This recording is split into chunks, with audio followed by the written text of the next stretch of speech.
Ребят, я ненадолго. Жена вчера родила, да? Вот. Поздравляем!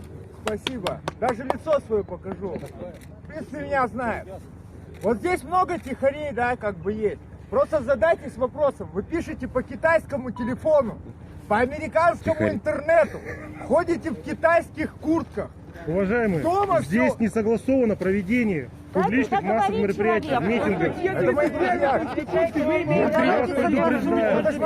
Мы требуем прекратить несанкционированное проведение публичного мероприятия, свободу Я слова. жена родила. Вы нарушаете административный кодекс, статью 20.2. Мероприятие не согласовано. Требуем прекратить и разойтись. Одни иномарки.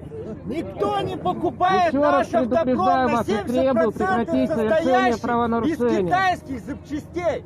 Я занимаюсь ремонтами. Мужчина, требует Всё прекратить делаю. проведение митинга. Я занимаюсь ремонтом. Вы будете Все привлечены. сделано абсолютно Вы по будете привлечены к американским, административной европейским ответственности. технологиям. Хотите, не слушайте. Скажите, Еще раз чем повторяю мне вам, гордиться мужчина. в этой стране? Мы требуем прекратить проведение публичного мероприятия. Гориллы, пошли вон! Чем гордимся? Задерживают.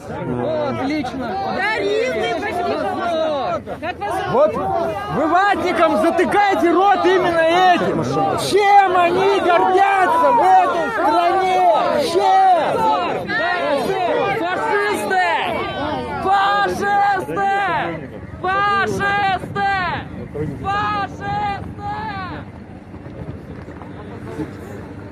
Сейчас человека забрали, потому что он сказал только свое слово и свое мнение.